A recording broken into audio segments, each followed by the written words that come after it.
167 conversas com esta e temos a agradecer a todos quem tem tido paciência para nos ouvir e que nos está a ouvir agora também, e quem não ouviu ainda às 167, às 166 para trás.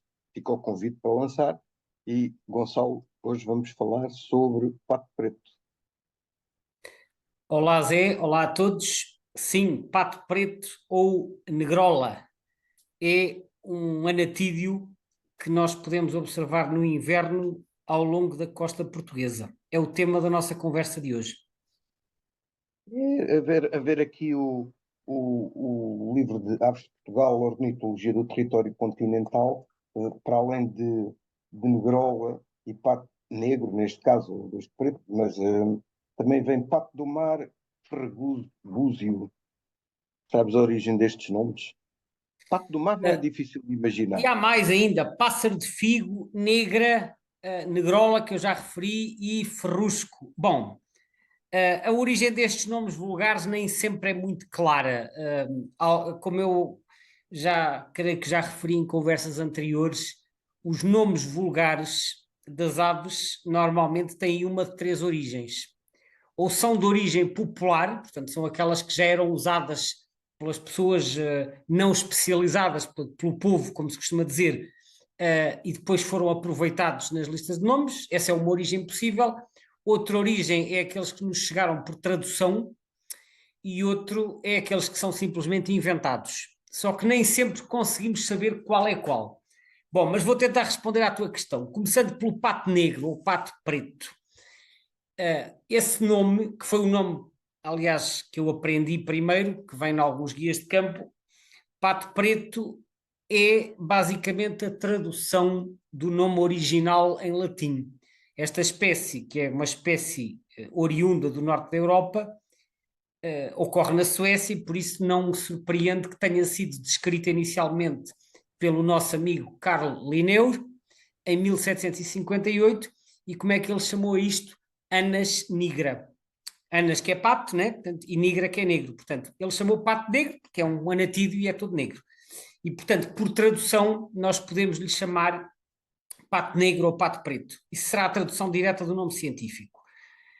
O nome negrola, que é um nome que é referido também em vários trabalhos, pelo que eu percebi, aparece pela primeira vez publicado em português num trabalho da autoria do Albino Giraldes, que foi, creio eu, um professor da Universidade de Coimbra. Ele publicou em 1879, portanto, final do século XIX, um catálogo das aves de Portugal existentes atualmente no Museu de Coimbra. E para esta espécie ele dá o nome de negrola, curiosamente com dois L's, porque nessa altura ainda havia muitas palavras que tinham o L dobrado. Depois, mais tarde, em 1931, quando o Rei Júnior publica o seu catálogo sistemático e analítico das aves de Portugal, ele escreve negra, pássaro de figo, negrola, pato negro, ferrusco ou ferraguzo. Portanto, o Rei Júnior normalmente publicava vários nomes. E já me esquecia que, antes disso, em 1896, o Paulino de Oliveira também refere negra e negrola, e para este nome ele menciona o Albino Giraldes como sendo a fonte. Portanto, o Paulino de Oliveira corrobora que este nome vem do Albino Giraldes, e depois também refere pato negro, e à frente tem as iniciais ML, e ML significa Museu de Lisboa.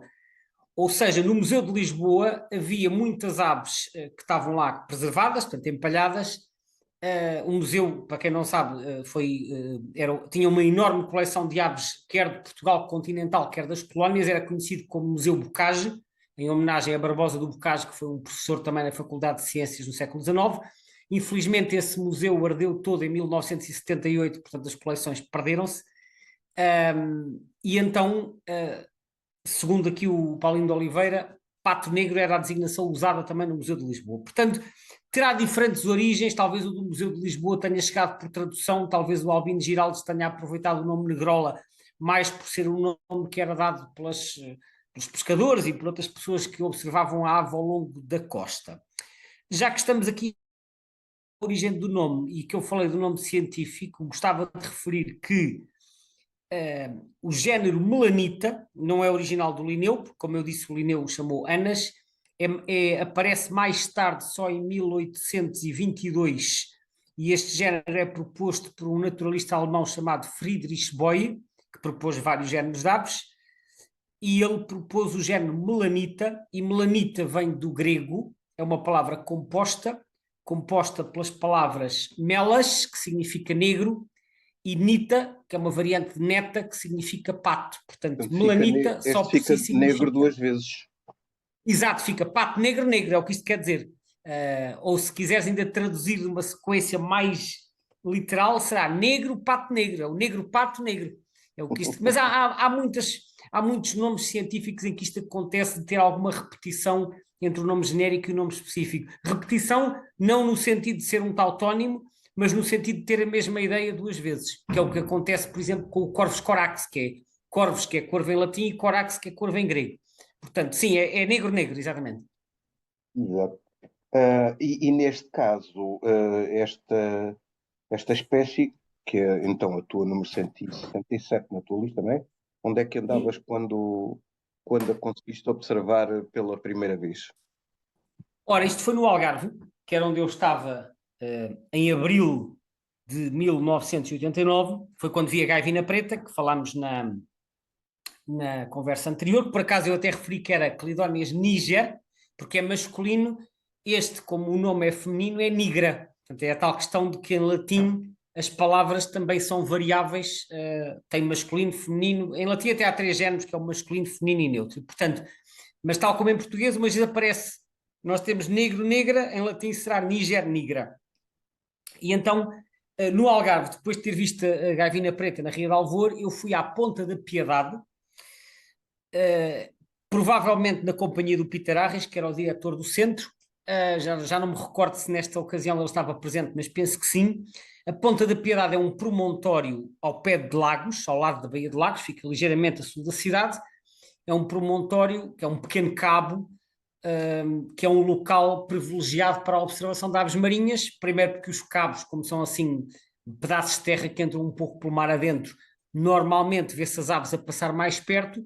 E segundo porque a Ponta da Piedade, em termos de locais de observação de aves marinhas, tem uma altura bastante boa, tem algumas dezenas de metros, mas não muitas.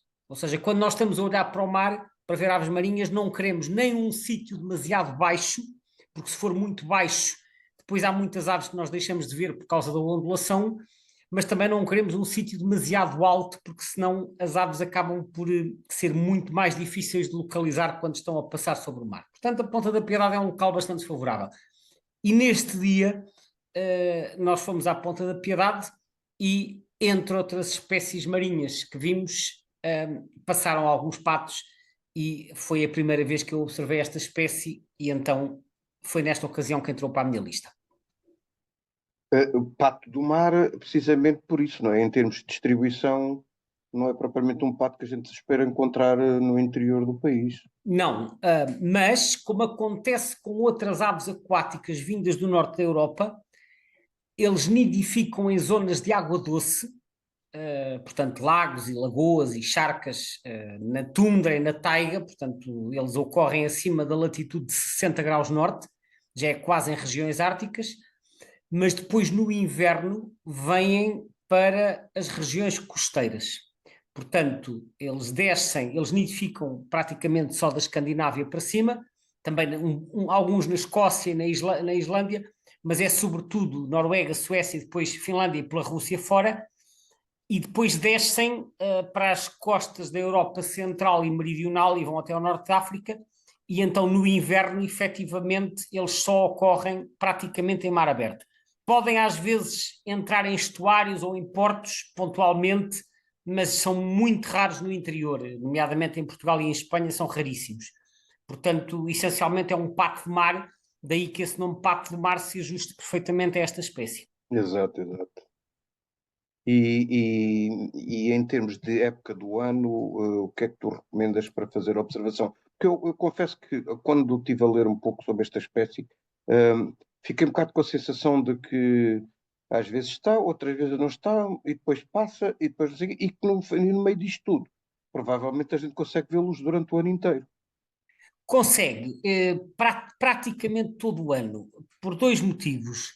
O primeiro motivo é que, tal como acontece com muitas outras aves aquáticas vindas do norte da Europa, há alguns indivíduos, possivelmente imaturos, que parecem ficar por cá durante a época dos ninhos e não migram para norte. Por isso é que aparecem observações em maio, e em junho e em julho. Esse é o primeiro motivo. O segundo motivo é que a migração pós-nupcial, portanto, aquela migração que ocorre após a época dos ninhos, começa muito cedo. Muito cedo é normalmente em julho, portanto, em julho já há bastantes indivíduos a descer, e quando chega a agosto eles já são bastante frequentes. Mesmo em julho, às vezes, há observações ao largo da nossa costa, e portanto eles têm um calendário de migração bastante precoce, enquanto que em abril e maio também há indivíduos ainda a passar para cima, portanto, e depois há muitos que passam no inverno, que passam cá o inverno, mas estes que passam para cima e para baixo, muitos deles vão em direção às costas africanas. Há ainda uns quantos que invernam ao largo da costa de Marrocos. E depois há outro aspecto que contribui também para eles voltarem muito cedo, é que eles nidificam em maio e junho, mas depois o que é que acontece? E eu acho que isto acontece com várias espécies de patos. Assim que a incubação, assim que a fêmea começa a incubar, o macho pira-se, vai-se embora. E Estes deixa também a fazem fêmea. aquela muda típica dos patos, não é? De mudar as penas todas de uma vez só, não é? Sim, mas espera, ia só referir aqui uma coisa interessante sobre a migração. Eles, assim que a fêmea começa a incubar, eles vão-se embora. E eu penso que muitos dos indivíduos que nós vemos cá em julho e agosto são machos que já regressaram mais cedo. Porque há, por exemplo, uma observação publicada, efetuada em 17 de agosto de 2004, portanto, meados de agosto, ao largo da praia de Mira. Mira fica no distrito de Coimbra, um bocadinho acima da Figueira da Foz, de 1.500 indivíduos, que é bastante para o mês de agosto, dos quais cerca de 90 eram machos. Ou seja, aquela grande concentração de verão era composta sobretudo por machos, o que sugere que efetivamente se tratava de machos que vieram embora mais cedo das zonas de nidificação, e as fêmeas depois só vêm mais tarde, quando acabaram de criar a prole. Portanto, esta é um bocadinho a situação da migração da espécie. Portanto, os machos regressam muito cedo, as fêmeas talvez mais tarde. Há muitos a passar cá o inverno e há muitos também em passagem de ir para Marrocos. Em relação à muda, eu penso que isso é geral a todos os anatídeos, a questão de mudarem as penas de voo todos de uma vez só. Agora, eu creio, não li sobre isso, mas creio que eles não fazem a muda nos territórios de nidificação e fazem a muda cá já depois nas zonas de invernada. É o mais certo. Ok. Então quer dizer, quando vão para as zonas de nidificação já vão com penas novazinhas. Isso certamente. Agora, porque, aliás, eu estava agora só a verificar para não estar a dizer asneiras, mas no Birds of the World diz que a muda, tal como a invernada, acontece principalmente no mar.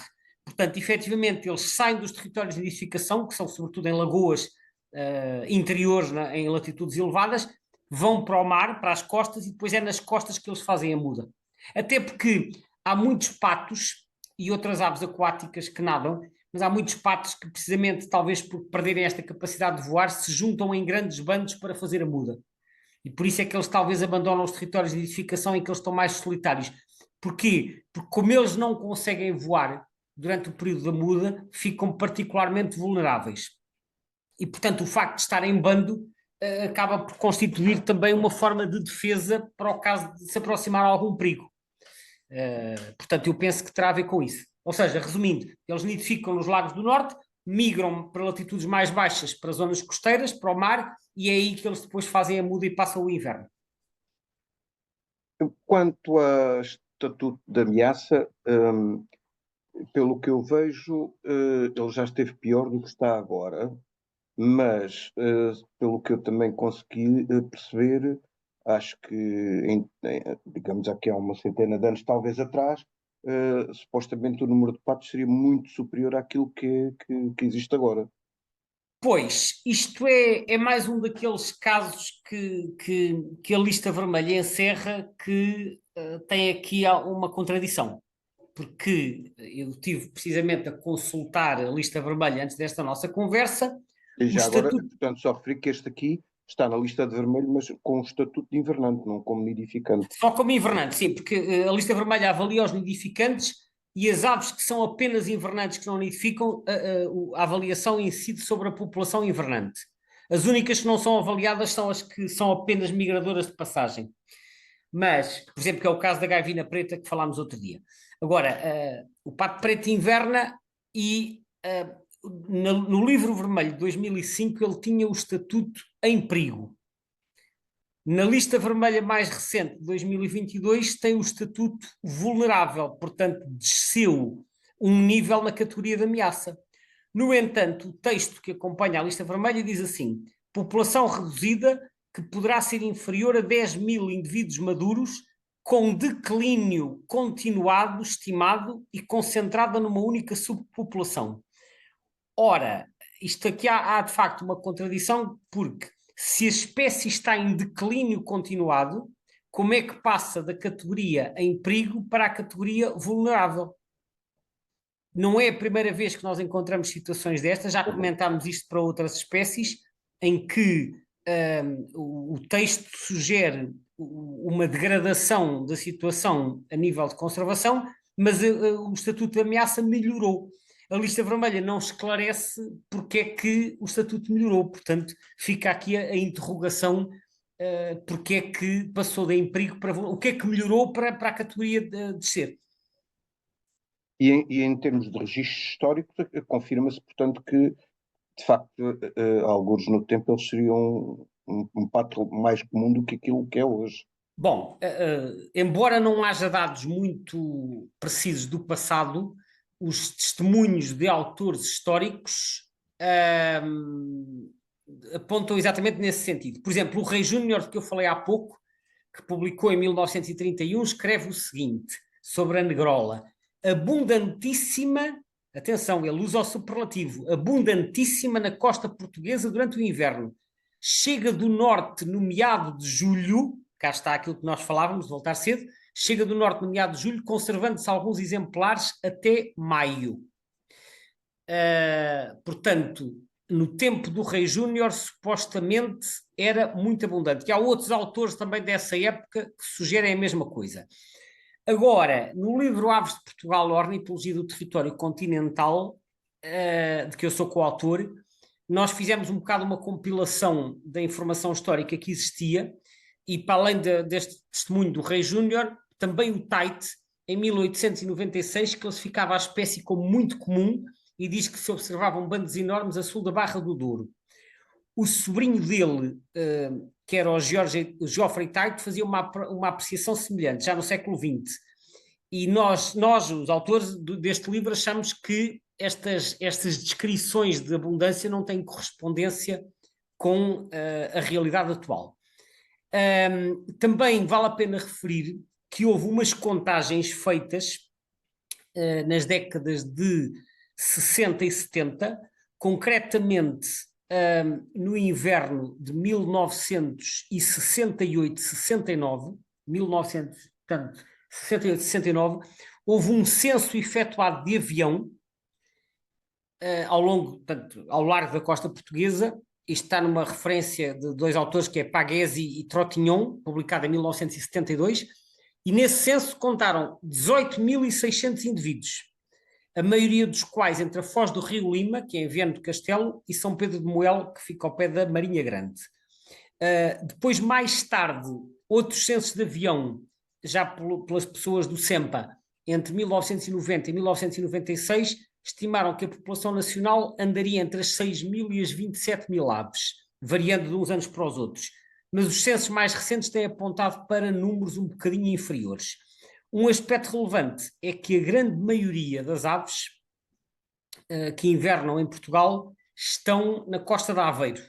sobretudo ali entre Aveiro e um bocadinho para baixo, Mira, que foi uma zona que eu já falei há pouco, até à Figueira da Foz. Portanto, aquele troço de costa, sabe-se que tem muito mais patos destes do que o resto do país. E a razão é simples, é que eles alimentam-se essencialmente de moluscos, pequenos moluscos, e eles, para capturar esses moluscos, eles mergulham, porque isto são patos mergulhadores. E o que é que aquela zona de Aveiro tem? Tem uma.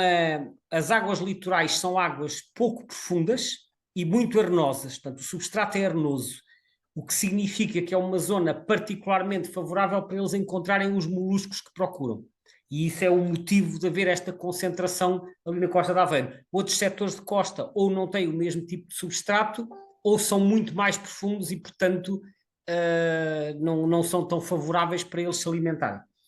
É esta um bocadinho a razão da distribuição. É claro que agora aves em migração podem aparecer em qualquer ponto da costa e eles também, mesmo no inverno, podem ser vistos também no Algarve e na costa norte, etc. Mas, de facto, aquele troço ali do litoral centro é, historicamente, a zona onde se concentra os maiores bandos, às vezes com milhares deles.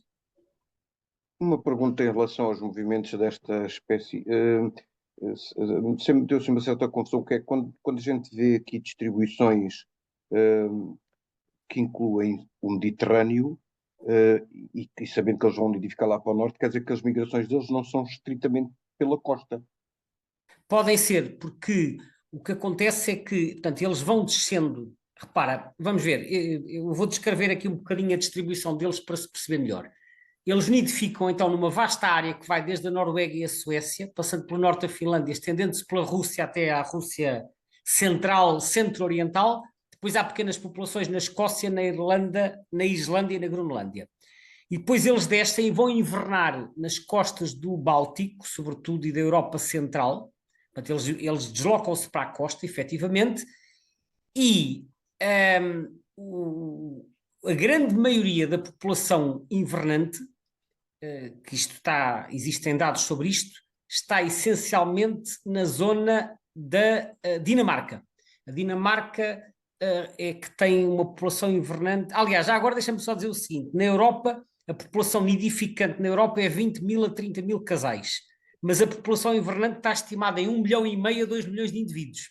Portanto, muitíssimo superior. Eu penso que tem a ver com aves oriundas da Rússia, porque há muitas aves a nidificar na Rússia que vêm todas passar o inverno na Europa. Portanto, migram para o oeste primeiro e depois é que descem.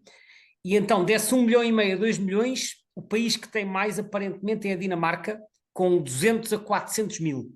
E depois há muitos também no Reino Unido e nos países ali do Báltico, portanto, Polónia, Letónia, Finlândia. Não, Finlândia nem tantos, é invernar, é um bocadinho mais para baixo. Na Estónia há muitos, e depois também nas costas da Alemanha também há cerca de. Até estou a ver que a Alemanha tem mais que a Dinamarca, pode ter cerca de 1 milhão, ali na zona do Wadensee. E depois há alguns, menores quantidades, alguns milhares que vêm até cá abaixo.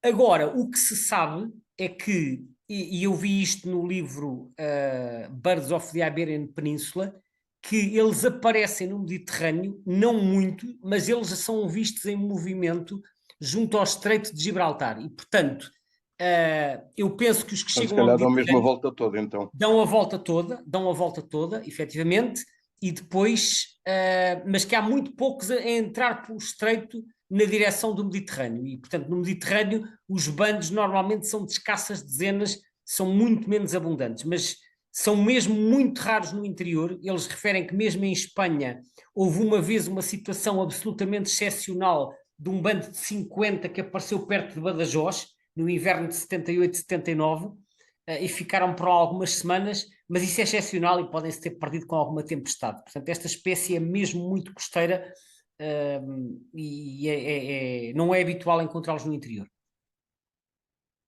Gonçalo, eh, para não terminar o tema, para deixarmos alguma coisa para a nossa segunda ronda, hoje ficamos por aqui. Muito bem, então queria só referir que para quem quiser saber um bocadinho mais sobre estes patos, nós não temos ainda um webinário dedicado a eles, mas há um webinário que foi feito há algum tempo e que está no nosso canal YouTube, que é a identificação de patos e gansos, e portanto pelo menos dá para ficar com uma ideia do aspecto e comparar em termos de identificação com outras espécies de anatídeos. Para já é também um material que está disponível no nosso canal. Futuramente, quem sabe, faremos um webinário dedicado a esta espécie. Este Obrigado, cai na Zé. categoria, portanto, dos mergulhadores, não é? É dos patos mergulhadores, mas não é na mesma tribo dos zarros, que são da tribo Aitiini. Estes estão na tribo, a tribo que é um nível abaixo de subfamília. Estão na tribo Mergini, portanto, eles são mais aparentados aos mergansos do que propriamente aos zarros. Ok? Ok. Portanto, a taxonomia às vezes tem aqui uma série de níveis hierárquicos e os mergansos também têm esta curiosidade que muitos deles vão passar o inverno nas águas costeiras, portanto, se calhar é uma característica, não, nem todos, mas alguns, e portanto tem também aqui esta curiosidade. E pronto, ficamos por aqui. Obrigado, Zé, obrigado a todos e voltaremos em breve com mais uma espécie. Até à próxima.